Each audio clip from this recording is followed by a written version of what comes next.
Good morning student. तो आज का हमारा जो टॉपिक है आपका इंटर में फिजिक्स फर्स्ट लेसन फर्स्ट का न्यूमेरिकल का पार्ट 3 चलने जा रहा है। पार्ट फर्स्ट और सेकंड में आपको 7 न्यूमेरिकल जो है सॉल्व कराया गया था। पार्ट 3 में आपका न्यूमेरिकल नंबर 8 से सॉल्व कराया जाएगा। तो न्यूमेरिकल नंबर 8 देखते हैं हमारा क्या कह रहा है। तो न्यूमेरिकल नंबर 8 कह रहा है 2.4 plus 2 microcoulomb and plus 8 microcoulomb ripple each other with a force of 16 Newton. यानी आपसे कह रहा है कि 2 माइक्रोकूलम है। कौन कौन 2 पॉइंट चार्ज है आपके, जो 2 पॉइंट चार्ज आपके हैं उसमें एक का आपका चार्ज है प्लस 2 माइक्रोकूलम और दूसरा का हमारा चार्ज है प्लस 8 माइक्रोकूलम।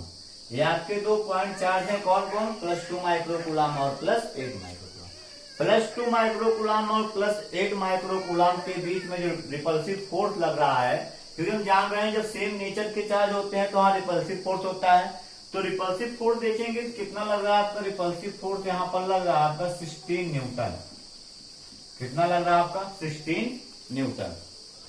2 पॉइंट चार्ज आपके हैं प्लस 2 माइक्रोकूलम प्लस 8 माइक्रोकूलम, इनके बीच में जो रिपल फोर्स लग रहा है वो 16 न्यूटन लग रहा है। उसके बाद कह क्या रहा है, देखिए आपसे इसमें फर्स्ट कंडीशन जो कह रहा है वो फर्स्ट कंडीशन आपसे कह रहा है कि if -4 microcoulomb charge is given to each charge what will be the force. यानी कह रहा है -4 माइक्रोकूलम चार्ज को इन दोनों को दिया जाएगा तो फोर्स कितना लगेगा। तो आप बताइए,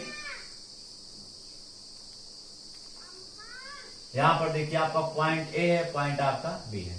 अगर हम देखिए यहाँ पर प्लस 2 माइक्रोकूलम है और -4 माइक्रोकूलम आपको दोनों में ऐड करना है। तो प्लस 2 में अगर -4 माइक्रोकूलम ऐड करेंगे तो प्लस 2 -4 इक्वल कितना हो जाएगा, -2 माइक्रोकूलम हो जाएगा। और प्लस 8 माइक्रोकूलम को अगर -4 माइक्रोकूलम देंगे तो प्लस 8 में से -4 जाए कितना आ जाएगा आपका +4 माइक्रोकूलम हो जाएगा। यानी जब आपके 2 point charge plus 2 microcoulomb plus 8 microcoulomb थे तो इनके बीच में जो रिपल फोर्स लग रहा था वो 16 न्यूटन लग रहा था। फिर बोल रहा है कि यदि हम इनको इन दोनों पॉइंट चार्ज को -4 माइक्रोकूलम चार्ज दें तो इनके बीच में फोर्स कितना लगेगा। तो सबसे पहले प्लस 2 को -4 देंगे तो -2 हो जाएगा, प्लस 8 को -4 देंगे तो +4 हो जाएगा। अब इनके बीच में हमें ये देखना है कौन सा फोर्स लगेगा। तो हम जान रहे हैं डिफरेंट नेचर के चार्ज है तो अट्रैक्टिव फोर्स होगा, यानी इस प्रकार से F, और यही F की वैल्यू हमें ज्ञात करनी है। इसी F की वैल्यू को हमें फाइंड करना है। और इसका सेकंड कंडीशन क्या कह रहा है इसको भी आप देख लीजिए। इसका जो सेकंड कंडीशन कह रहा है और सेकंड कंडीशन से कह रहा है if -2 microcoulomb charge is given to each charge what will be the force. यानी कह रहा है कि एक बार हम कितना दिए -4 माइक्रोकूलम दोनों के लिए, तो हमारा पॉइंट चार्ज इतना हो गया। अब कह रहा है कि इसको -2 माइक्रोकूलम देना है। तो जब इसको हम -2 माइक्रोकूलम देंगे यहाँ पर चार्ज, ये आपका ए हो गया है, बी हो गया, तो +2 को -2 देंगे कितना आ जाएगा आपका 0 हो जाएगा। और यहाँ पर प्लस 8 को -2 देंगे कितना हो जाएगा 6 माइक्रोकूलम हो जाएगा। अब इनके बीच में कितना फोर्स लगेगा यही पूछ रहा है। इनके बीच में कितना फोर्स लगेगा यही पूछ रहा है। तो बहुत सिंपल देखिए, सबसे पहले सबके बीच जो डिस्टेंस तो वही है, डिस्टेंस में कोई परिवर्तन कोई चेंज नहीं हो रहा है। तो मान लीजिए इनके बीच का डिस्टेंस कितना है r, तो इसका कितना होगा r, इसका कितना होगा r। यानी r डिस्टेंस पे 2 पॉइंट चार्ज आपके +2 +8 थे, उनके बीच में रिपल फोर्स लग रहा था 16। इन दोनों पॉइंट चार्ज को -4 माइक्रोकूलम दिया गया तो इनके बीच में कितना फोर्स लगेगा, और -2 माइक्रोकूलम दिया जाए तो इनके बीच में कितना फोर्स लगेगा। तो चलिए देखते हैं। सबसे पहले हम r की वैल्यू निकालते हैं। तो हम जानते हैं कूलम्स लॉ से क्या होता है आपका F = 1/4 pi epsilon not Q1 Q2 upon r²। F की वैल्यू है 16, इक्वल 9। इस कांस्टेंट वैल्यू क्या होती है 9 × 10⁻⁹ इंटू Q1 कितना दिया आपको प्लस माइक्रो है तो माइक्रो मतलब 10⁻⁶ इंटू Q2 8 माइक्रो को चेंज करेंगे 10⁻⁶। अपान में आर स्क्वायर, तो आर स्क्वायर पे यहां लाएंगे आपका यहां पहुंच जाएगा, तो आपको हो जाएगा आर स्क्वायर, इसको काट दें यहां पर, चेंज देखिए 8 टू जा 16, 16 से 16 डिवाइड हो जाएगा आपका, आर स्क्वायर यहां आ जाएगा, तो आर स्क्वायर को हो जाएगा 9 और इंटू में हम देखेंगे तो -6 -12 हो जाएगा, और -12 जो है वो +9 से करेंगे तो कितना हो जाएगा -3। ये आपका हो गया आर स्क्वायर की वैल्यू। आर स्क्वायर वैल्यू कितनी आ गई 9 × 10⁻³ बस। अब यहाँ पर हम रख देते हैं, तो आपका यह इक्वल क्या होता है, हमें यह चाहिए 1/4πε0 into Q1 Q2 upon R square. चलिए देखते हैं, तो 9 × 10⁻9 आपका होगा। यहाँ पर Q1 देख रहे हैं -2 है, तो माइनस प्लस जो है, क्योंकि हम जानते हैं वेक्टर क्वांटिटीज है फोर्स, तो वेक्टर क्वांटिटी में डायरेक्शन में आपका चला जाएगा, तो यहाँ हमेशा मैग्नीट्यूड लिखा आता है, तो -2 का +2 होगा, प्लस का भी प्लस होता है, तो आपका 2 × 10⁻6 हो जाएगा, और यहाँ आपका हो जाएगा 4 × 10⁻6 अपान में आर स्क्वायर है। आर स्क्वायर की वैल्यू आपको दी गई है, कितना है हमारा 9 × 10⁻3। 9 से 9 आपका कैंसिल हो जाएगा, और जब 9 से 9 कैंसिल हो जाएगा, ये माइनस यहाँ पर हो जाएगा, माइनस ऊपर जाएगा प्लस हो जाएगा, तो 9 और 3 ऐड हो जाएगा 12, ये भी आपका 12 कैंसिल हो जाएगा, 4 2 जा कितना हो जाएगा आपका 8 न्यूटन। यानी जब हम दोनों पॉइंट चार्ज को -4 माइक्रो कूलम देते हैं, तो उनके बीच में जो फोर्स लगता है कैसा होता है आपका +8 न्यूटन होता है, और अट्रैक्टिव होता है कि रिपल्सिव होता है, अट्रैक्टिव होता है। उसके बाद देख रहे हैं थर्ड कंडीशन क्या कह रहा है, थर्ड में दोनों को हम -2 दिए थे, 0 हो गया या 6 हो गया, तो इसके बीच में फोर्स निकालेंगे तो 1/4πε0 और Q1 Q2 upon R square. तो हम देख रहे हैं कि Q1 की वैल्यू 0 है, अगर किसी एक की वैल्यू 0 है तो पूरी वैल्यू क्या हो जाएगा, फिर 0 हो जाएगी, तो यह इक्वल कितना हो जाएगा आपका 0 हो जाएगा। तो इस प्रकार से क्वेश्चन नंबर 8 आपका सॉल्व हो गया। उसके बाद देखते हैं क्वेश्चन नंबर 9 क्या कह रहा है आपसे।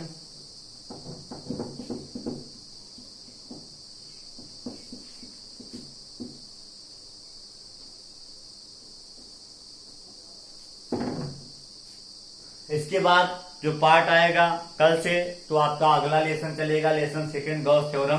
तो आज आपका देखते हैं क्वेश्चन नंबर 9 क्या कह रहा है, कह रहा है 2 metallic sphere in air are at 1 metre distance. तो यहां पर 2 मेटालिक स्फीयर हैं आपके, क्वेश्चन नंबर 9। एक आपका ये हो गया ए, और दूसरा आपका ये हो गया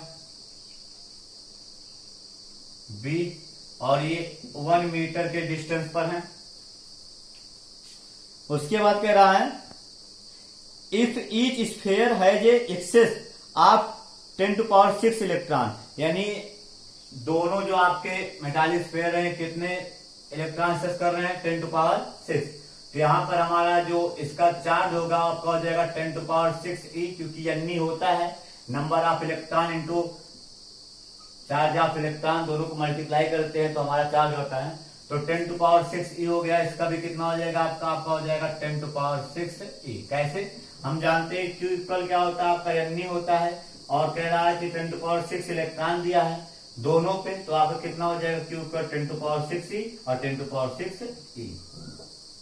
उसके बाद क्या कह रहा है, find the electric force acting between them and nature, यानी हमें इनके बीच में इलेक्ट्रिक फोर्स आपको निकालना है। उसके बाद आगे क्या, तो देखिए सबसे पहले यहाँ पर दोनों इलेक्ट्रॉन को एक्सेस कर रहे हैं, तो इसका मतलब सेम नेचर होगा, सेम नेचर होगा तो इनके बीच में रिपल्सिव फोर्स होगा। रिपल्सिव फोर्स मतलब यह इक्वल क्वेश्चन मार्क। उसके बाद आपसे कह रहा है कि if both sphere are placed in a medium of dielectric constant 10 what will be the force between them, यानी हमें सबसे पहले इसको फोर्स निकालने पहले एक एक पॉइंट हम सॉल्व करते हैं टॉपिक। तो यहां पर आपका यह इक्वल फॉर्मूला क्या होता है 1/4πε0 और Q1 Q2 अपान में आर स्क्वायर। कांस्टेंट वैल्यू 9 × 10⁻9 होता है। Q1 आपको दिया है 10⁻6 ई, तो ई का मतलब 1.6 10⁻19। ऐसे Q2 भी आपका है 10⁻6 ई 1.6 10⁻19 अपान में आर स्क्वायर, तो 1 का स्क्वायर 1 ही होता है। इसको सॉल्व करेंगे हम, तो 9 और 16 कितना होता है आपको हो जाएगा 2.56 हो जाएगा। और इनटू में देखेंगे तो आपका बन जाएगा 10⁻6 और 6 कितना हो जाएगा 12 प्लस 9 कर देंगे तो आपका हो जाएगा 21 और ये आपका हो जाएगा 38 में से 21 जाएगा तो आपका हो जाएगा कितना 17 माइनस 17। इसको मल्टीप्लाई कर लेंगे तो 9 6 जा कितना होगा आपका 54, 9 5 जा 45 प्लस कर देंगे तो 50 हो जाएगा। और उसके बाद 9 2 जा 18 होता है, 18 और 5 23 हो जाएगा इंटू 10⁻⁻17। पॉइंट को हम एक अंक आगे लाएंगे वो 1 डिजिट तो आपका हो जाएगा 2.3 और इंटू 10⁻⁻ कितना हो जाएगा -16 न्यूटन। उसके बाद इसी में सेकंड कंडीशन कह रहा है। सेकंड कंडीशन क्या कह रहा है? कह रहा है कि इनके बीच का जो मीडियम है यदि उसका डाइलेक्ट्रिक कांस्टेंट कितना दिया हो, के दिया हो। आपको दिया गया है इफ के इक्वल 10, कितना दिया आपको के equal 10 then F equal question mark. तो फिर वही फार्मूला आपका लग जाएगा कि एफ इक्वल क्या होता है 1/4 sin नॉट के लग जाता है यहाँ पर अगर दिया गया तो इनटू Q1 Q2/r²। क्योंकि इससे पहले एयर था, एयर का डाइलेक्ट्रिक कांस्टेंट 1 होता है लेकिन इस बार आपको दिया गया 10। तो हम जान रहे हैं कि इसकी पूरी की वैल्यू हमें मालूम है। इस पूरे की वैल्यू हमारी कितनी है? इस पूरे की वैल्यू हमारी है 2.3। तो 2.3 को हम 10 से डिवाइड कर दें तो आपको हो जाएगा 2.3 इंटू 10⁻⁻16 बाई 10 से डिवाइड करेंगे, पावर 1 है ऊपर जाएगा माइनस हो जाएगा 2.3 इंटू 10⁻⁻17 न्यूटन। तो ये हमारा हो गया आंसर। तो इस प्रकार से आप किसी भी क्वेश्चन को आप सॉल्व कर सकते हैं।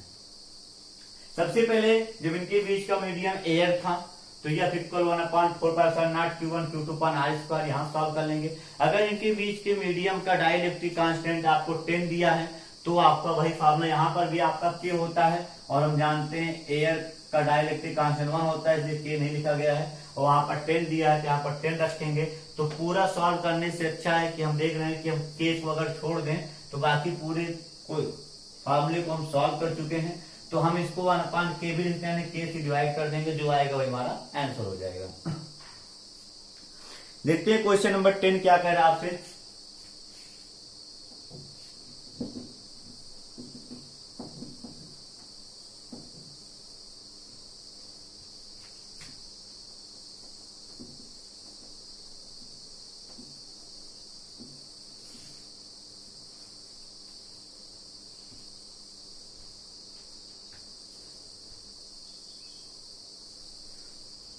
तो क्वेश्चन नंबर 10 हमसे कह रहा है कि 2 micrometallic ball are distance of 1 metre, यानी 2 मेटालिक बॉल हैं और उनके बीच का डिस्टेंस कितना आपका 1 मीटर है। तो एक बॉल आपका ये हो गया, दूसरा बॉल हमारा ये हो गया। ये बॉल ए है, ये बॉल बी है, इनके बीच का डिस्टेंस कितना है 1 metre. And mass of each ball is 1 kilogram, यानी दोनों का जो मास है कितना आपका 1 किलोग्राम है। यानी आपका यम ए equal M B equal 1 kilogram. अगर मास आपका सेम है तो आपका चार्ज भी सेम होगा।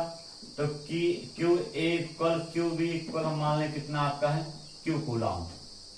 उसके बाद क्या कह रहा है आपसे, कह रहा है how many electron have to be transferred from one ball to other so that the electric force between them in 4 times the gravitational force। यानी इनके बीच जो इलेक्ट्रॉन ट्रांसफर हो रहा है वही इनसे पूछ रहा है इक्वल क्वेश्चन मार्क। और आपको दिया गया है क्या दिया गया, आपको दिया गया है कि कह रहा है जो आपका इलेक्ट्रोस्टैटिक फोर्स है वो ग्रेविटेशनल फोर्स का 4 टाइम है। यानी आपको दिया गया है F E equal 4 F G, यानी ग्रेविटेशनल